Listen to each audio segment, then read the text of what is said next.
Joule's law. ഒരു കണ്ടക്ടറിലൂടെ current pass ചെയ്യുമ്പോൾ കണ്ടക്ടറിൽ ഹീറ്റ് ഡെവലപ്പ് ചെയ്യും. നമുക്കത് ഡെയിലി ലൈഫിൽ കാണാൻ സാധിക്കുന്ന കാര്യമാണ്. When current passes through A conductor, heat is produced and the amount of heat produced depends on the intensity of current passing through the conductor, the resistance of the conductor and the time for which current is maintained in the conductor. ഇത്രയും കാര്യങ്ങളാണ് depend ചെയ്യുന്നത്. അപ്പോൾ ഇതിനെ ഒരു law ആയിട്ട് heat എനർജിയും മറ്റ് physical ക്വാണ്ടിറ്റീസുമായിട്ടുള്ള relation പറഞ്ഞത് ജൂളാണ്. അപ്പോൾ Joule's law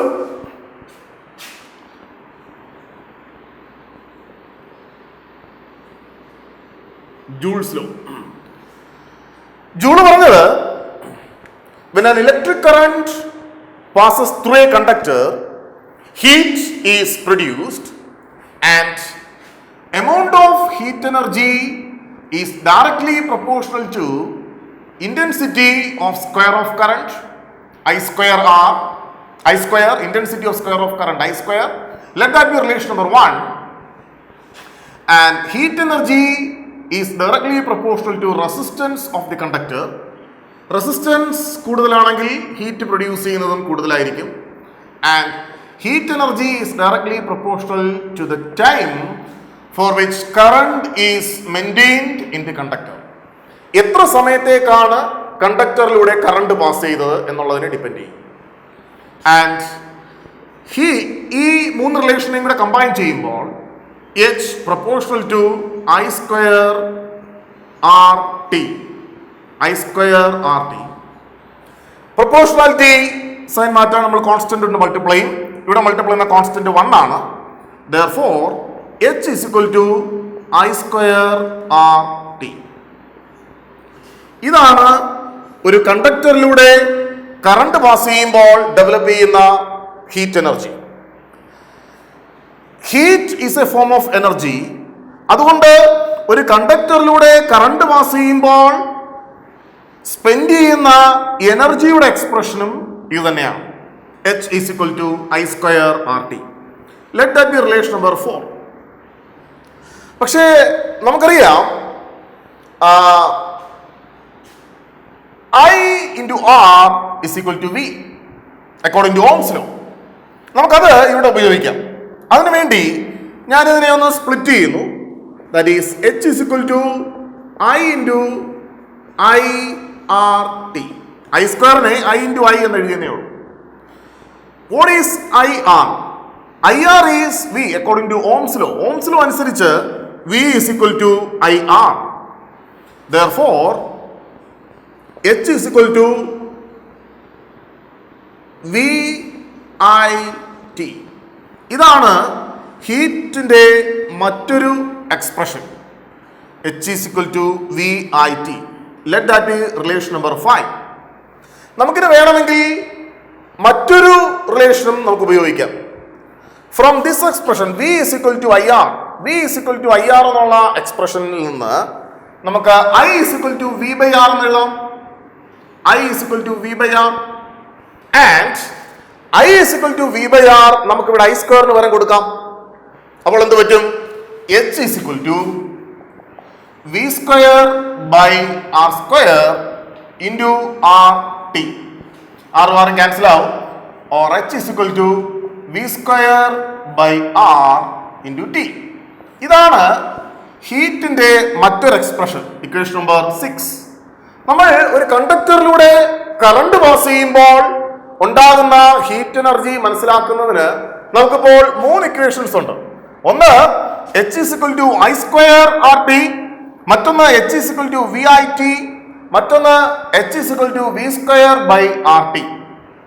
actually heat is a form of energy ആയതുകൊണ്ട് ഇവിടെ ലിബറേറ്റ് ചെയ്യുന്ന ഹീറ്റ് എനർജി അല്ലെങ്കിൽ ഇവിടെ സ്പെൻഡ് ചെയ്യുന്ന എനർജി അല്ലെങ്കിൽ കണ്ടക്ടറിലൂടെ കറണ്ട് പാസ് ചെയ്യുമ്പോൾ അവിടെ ഉണ്ടാകുന്ന എനർജി ഡിസിപ്പേഷൻ അല്ലെങ്കിൽ കണ്ടക്ടറിലൂടെ കറണ്ട് പാസ് ചെയ്യുമ്പോൾ അവിടെ ഉണ്ടാകുന്ന എനർജി ലോസ്, അതിനൊക്കെയും ഈ എക്സ്പ്രഷൻസ് ഉപയോഗിക്കാം. That is energy, electrical energy is equal to I square RT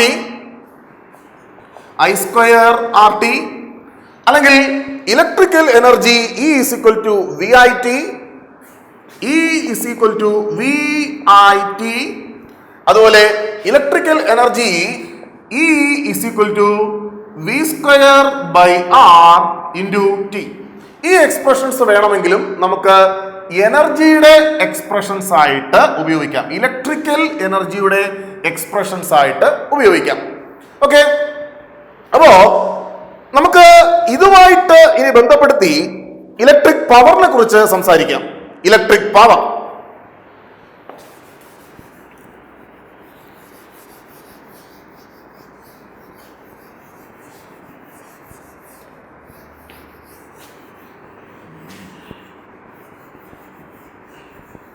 നമുക്കറിയാം energy expended in unit time, energy used in unit time, energy spend in unit time, ഇതിനൊക്കെയാണ് നമ്മൾ power എന്ന് പറയുന്നത്. ഇലക്ട്രിക് പവർ എന്ന് പറയുന്നതും ഇത് തന്നെയാണ്. അപ്പോൾ power is equal to energy by time, energy by time, that is power P is equal to E by T, that is power P is equal to, instead of E I can write I square R T by T, that is equal to I square R, or power P is equal to V I T divided by T, that is equal to V I. His power P is equal to V square by R into T, that is into T divided by T, that is equal to V square by R. അപ്പോൾ പവറിന് 3 expressions നമുക്ക് കിട്ടി. എനർജിക്ക് 3 expressions കിട്ടിയതുപോലെ പവറിനും 3 expressions കിട്ടി. That is power P is equal to I square R, power P is equal to V I, power P is equal to V square by R. അത് പവറിന്റെ 3 expressions ആണ്. What is the unit of energy? നമുക്കറിയാം എനർജിയുടെ unit joule ആണ്, denoted by the letter J. എനർജിയുടെ unit ജൂളാണ്. എനർജിയുടെ SI unit ജൂളാണ്. Energy is measured in joule. Energy is a scalar quantity. ഒരു പവറിന്റെ യൂണിറ്റ് വാട്ട് ആണ്, WATT, watt. Power is measured in watt. അപ്പോൾ എനർജിയുടെ യൂണിറ്റ് ജൂളാണ്, പവറിന്റെ യൂണിറ്റ് വാട്ട് ആണ് എങ്കിൽ പോലും നമ്മൾ പ്രാക്ടിക്കൽ പർപ്പസസിന് എനർജി, ഇലക്ട്രിക്കൽ എനർജി മെഷർ ചെയ്യുന്നത് വാട്ട് അവർ അല്ലെങ്കിൽ കിലോ വാട്ട് അവർ എന്ന് പറയുന്ന യൂണിറ്റിലാണ്. നമ്മൾ നമ്മുടെ വീടുകളിൽ, ഓഫീസുകളിൽ, സ്കൂളിൽ, കോളേജിലൊക്കെ ഇലക്ട്രിക് എനർജിയുടെ കൺസപ്ഷൻ മെഷർ ചെയ്യുന്നത് കിലോ വാട്ട് അവർ എന്ന് പറയുന്ന യൂണിറ്റിലാണ്. അപ്പോൾ പ്രാക്ടിക്കലി എന്തുമാത്രം ഇലക്ട്രിക്കൽ എനർജി നമ്മൾ കൺസ്യൂം ചെയ്തു എന്നുള്ളത് മെഷർ ചെയ്യുന്നത് വാട്ട് അവർ അല്ലെങ്കിൽ കിലോ വാട്ട് അവർ എന്ന് പറയുന്ന യൂണിറ്റിലാണ്. നമുക്ക് വാട്ട് അവർ എന്താണെന്ന് നോക്കാം. What our is the energy consumed at the rate of 1 watt for 1 hour. It is the energy consumed at the rate of 1 watt for 1 hour. 1 മണിക്കൂർ സമയത്തേക്ക് 1 what എന്ന തോതിൽ കൺസ്യൂം ചെയ്യുന്ന ഇലക്ട്രിക് എനർജിയാണ് വാട്ട് അവർ എന്ന് പറയുന്നത്. That is 1 watt hour is equal to 1 watt into 1 hour. നമുക്കറിയാം ടൈമിന്റെ SI യൂണിറ്റ് സെക്കൻഡ്സ് ആണ്. അപ്പോൾ 1 മണിക്കൂറിൽ 60 മിനിറ്റ്സ് ഉണ്ട്, 1 മിനിറ്റിൽ 60 സെക്കൻഡ്സ് ഉണ്ട്.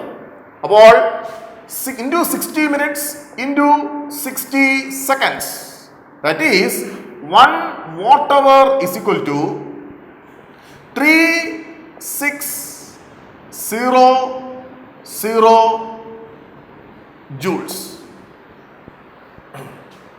കിലോ വാട്ട് അവർ എത്രയാണ് നമുക്ക് നോക്കാം. Kilowatt hour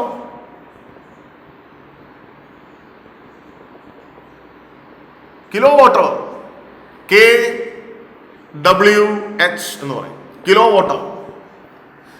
watt hour എന്ന് പറയുന്നത് energy consumed at the rate of 1 watt for 1 hour. Energy consumed the rate of 1 watt അല്ലെങ്കിൽ 1 joules per second for 1 hour.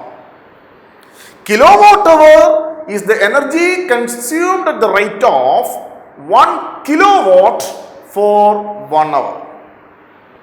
ഒരു സെക്കൻഡിൽ 1 kilowatt എന്ന തോതിൽ ഒരു മണിക്കൂർ കൺസ്യൂം ചെയ്യുന്ന energy.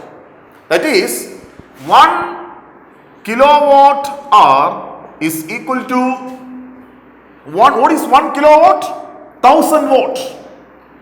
1000 watt into 1 hour. 60 into 60. That is 1 kilowatt hour is equal to 1000 into 3600. That is 1 kilowatt hour is equal to 3600,000. 1, 2, 3, 4, 5, 6. That is 1 kilowatt hour is equal to 3.6 into 10 raised to 6 joules. അപ്പോൾ എനർജിയുടെ unit ജൂളാണ്, പവറിന്റെ unit വാട്ടാണ്. എന്നാൽ practical ആയിട്ട് നമ്മൾ energy measure ചെയ്യുന്നത് in our houses, in our offices measure ചെയ്യുന്നത് kilowatt hour എന്ന് പറയുന്ന യൂണിറ്റിലാണ്. കിലോവാട്ട് അവറിന്റെ എക്സ്പ്ലനേഷൻ ആണ് ഞാൻ ഇവിടെ പറഞ്ഞത്. മറ്റൊരു ചെറിയ കാര്യം നമുക്ക് അറിയേണ്ടത്, ഞാൻ കഴിഞ്ഞ ക്ലാസ്സുകളിൽ പറഞ്ഞു, on the basis of electric current conductivity materials can be classified into 3, generally into 3: conductors, semiconductors, insulators. മറ്റൊരു ക്ലാസിഫിക്കേഷൻ ഉള്ളത് സൂപ്പർ കണ്ടക്ടേഴ്സ് ആണ്. സൂപ്പർ കണ്ടക്ടേഴ്സിനെ കുറിച്ച് 1-2 വാക്കുകൾ നമുക്ക് മനസ്സിലാക്കാം. Super conductors.